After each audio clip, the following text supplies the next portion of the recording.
Welcome back to Two Trees in a Pod with Alyssa and Sam, where we talk about all things life and relationships and tie it back to faith. I'm Alyssa, and there's no Sam today, and today we are talking about big sister advice for young women, aka 18, 19, 20 years old, things I wish I knew when I was your age. So let's get into it.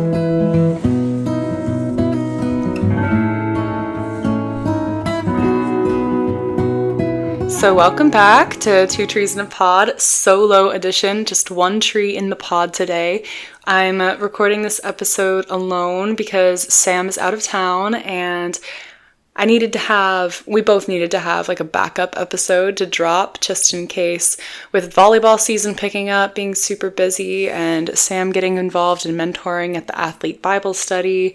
We really have no idea what our schedule is going to look like. This is our first time really trying to do something like this in the fall, and honestly, if there's a day I just come home and want to fall flat on my face from exhaustion, I want to be able to do that without worrying about recording a quality episode. So while I'm in the right state of mind and lonely at home since Sam abandoned me at a bachelor party for the weekend, I figured it would be a good time to sit down with the mic and do a first solo episode. So today I'm going to be kind of sharing some advice that I wish I had been given when I was younger. I mean, someone honestly probably gave me this advice, and I was just so thick in the skull that I did not care and did not listen. So, Mom and Dad, if you're listening and you're like, hey, that sounds familiar, it probably is from you. It just finally made its way to me now at 23 years old when you were telling it to me at 13, 14, and 15. If you hear any cars in the background, sorry about it. Can't really edit that out under my voice, but I'm gonna do my best. We live pretty close to the main road. So anyways, let's get into it. So I really wanted to focus on 3 things that I feel that I'm still working on in my life, and things that I constantly am reminding myself over this past week. I've kind of been reflecting on my faith journey, and I was baptized at, I was either 15 or 16. I think I was recently 16 years old. And my grandfather baptized me. He was a deacon at a church up in Michigan. And I was baptized as a baby, but when I was around 16 years old, my little sister decided she wanted to be baptized. And me and my other sister were like, oh, we want to be baptized too, because we're deciding to be Christians ourselves, not just as little infants with no say in the matter. So I've been a Christian all my life, but that's what I would say was like the turning point for me in making God a priority. And then I kind of was like a teenage girl and like kind of did my own thing. And when I went to Kairos, it was a retreat that my senior class did. I went to a Catholic school for my last 3 years of high school. That retreat really gave me perspective on what relationship with God really looks like and how it can look like through the lens of others. Religion for me was something that was very internalized, other than praying at the dinner table with my family or talking about the story of Christmas or Easter. I never really knew what it was like to pray with friends, I guess, if that makes sense. A lot of my friends growing up, they weren't followers of Christ. They weren't raised in those households, so it wasn't really something I talked about with them.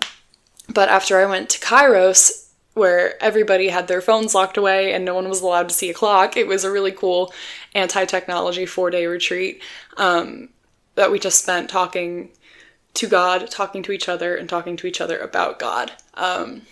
It really changed my worldview on what religion can look like and how it doesn't have to be something that's internal.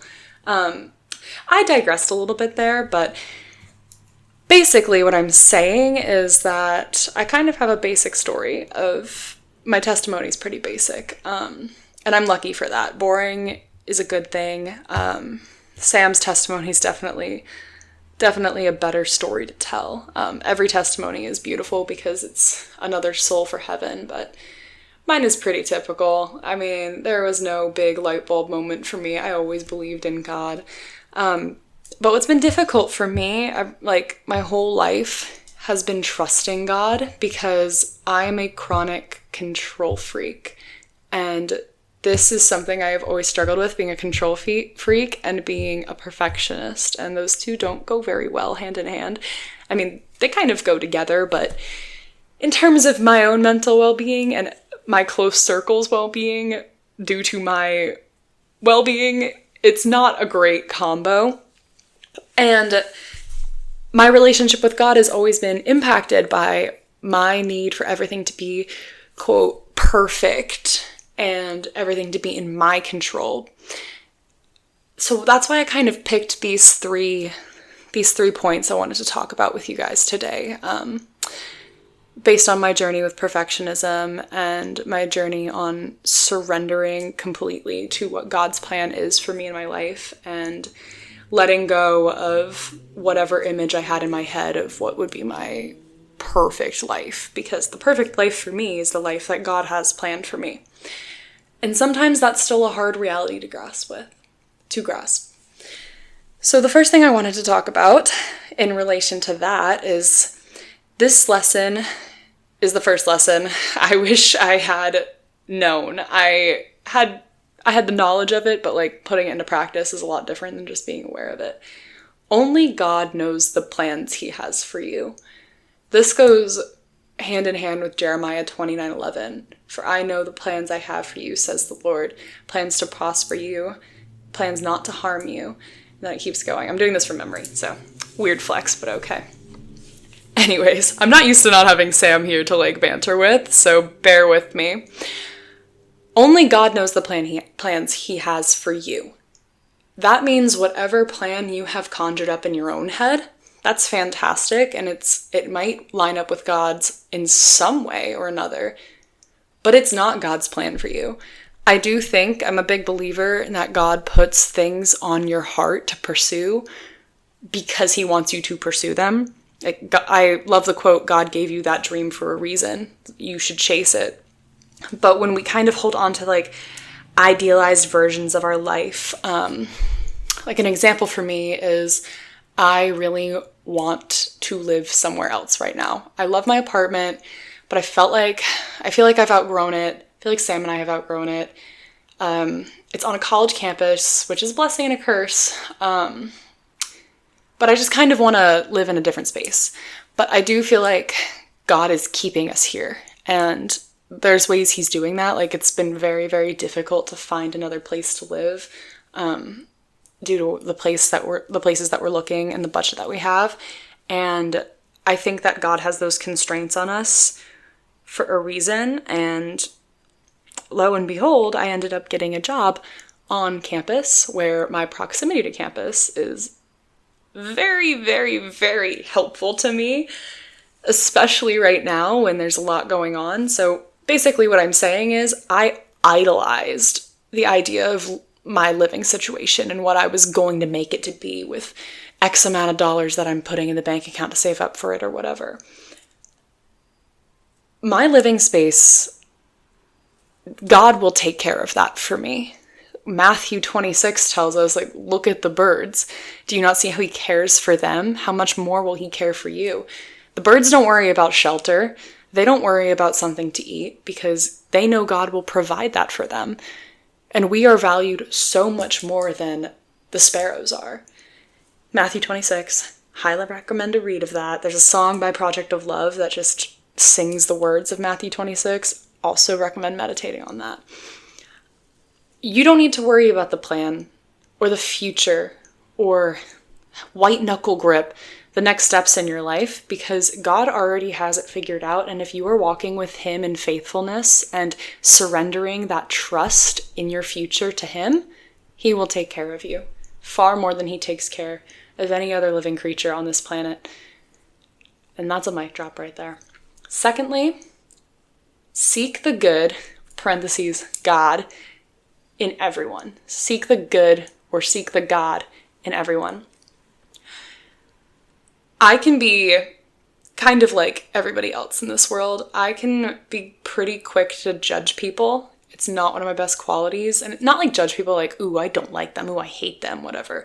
Kind of like, I'm a big vibes person and it's tough for me if like when I first meet somebody, if I don't like that vibe and that first impression, it's really hard for me to like continue that relationship or like not hold a grudge on the first impression. I don't know if this is making me sound really bad right now, but hey, I'm being transparent here. Something I wish I had learned sooner was, and I feel like I started practicing this earlier on than point number 1, but it definitely ebbs and flows.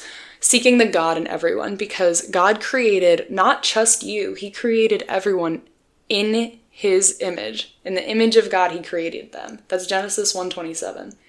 That doesn't just mean that you were created in the image of God, or just that I was created in the image of God. It means that that person in the world that you despise the most was created in the image and likeness of God. And that's not a light statement. That means that that person who really gets on your nerves or your pet peeves or gives you the ick, God made them in his image and in his likeness, and therefore there are qualities of your creator in this person that you were struggling to have a relationship with. And all too often we focus on the negatives in people and neglect the positives, aka the God in people. So I challenge you, that one person that you see all the time, way too much, that gets on your nerves, I challenge you to list out the qualities of God that you see in that person, because they are there, because the Bible tells us so, because God tells us so. That other person was created in his image. Now, just like you and me, not everything they do is an image bearer of God. Like, and I know you can think of examples of your own self sinning. I can think of examples of myself sinning and where I fell short of the glory of God or the image of God. But we owe it to others. We owe it to the person that we dislike the most to give them the same grace that we give themselves. Because everybody thinks that they're a good person in some regard. I mean, for the most part, there are definitely a lot of humble people out there who don't think that about themselves.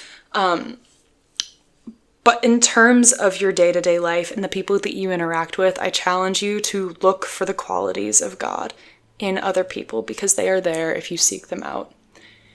This is something I definitely remind myself of a lot.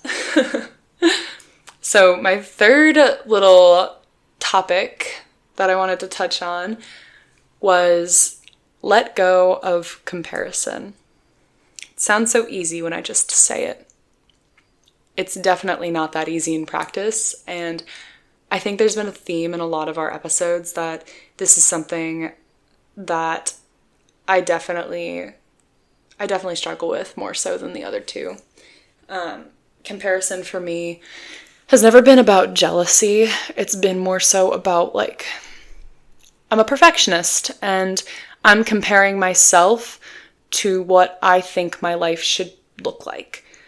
It's not that I feel like I'm comparing myself to others per se. I feel like I'm comparing myself to this idolized version of my life that I have painted in my head, which who knows how close or far away that idolized picture is from God's plan for my life.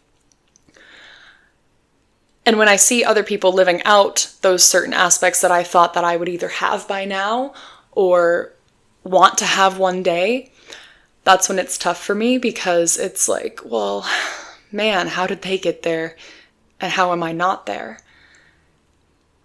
But we weren't called to imitate other people, or we weren't called to live up to that standard that other people are setting for our lives, or that social media is setting, or that the media is setting. 1 Corinthians 11:1 tells us that if you must compare yourself to anyone, compare yourself to Christ. He is your final destination. That's a very humbling sentence, because how do you compare yourself? How am I supposed to compare myself to Jesus Christ, the man who walked on earth, walked on water, and did not sin? That is an unreachable standard, and I don't know if this helps with comparison, because it does feel like we're always comparing ourselves to unrealistic standards. So Alyssa, why would you tell me compare yourself to Christ? That's an unrealistic standard.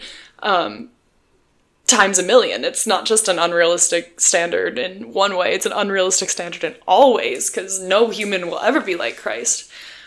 But the Bible specifically tells us that if we're going to compare ourselves to anyone, compare ourselves to Christ. And I think that this is something where it's important for you to search your own heart on this. Am I comparing myself to the world, or am I comparing myself to the Word, to God, to Christ? There are two different ways you can go in life, and that is compare yourself to the world or compare yourself to Christ. Where are you getting your identity? Is your identity rooted in things that will pass away, in things that will not exist in the eternal mind, like money, sports awards? For me, that was a big one. My identity was huge in sports, and when that felt like it was coming to an end before I got the coaching job, I was like, where am I going to get all my, where am I going to get all my positivity in my life from without sports? In academic achievements or in the career path that you're searching, all those things, while not inherently bad, it's wrong to place your identity in them. Someone kind of talked to me last fall, kind of inspired me. When you're doing an icebreaker and someone says, give 3 things about who you are, about 3 words to describe yourself. Is Christian one of the first things that comes to your mind? Is follower of Christ one of the first things that comes to your mind? Or is what comes to your mind, oh, I'm a business major, or I'm on the volleyball team, or on the basketball team, or I'm involved in this club, I'm in this sorority, I'm in this fraternity?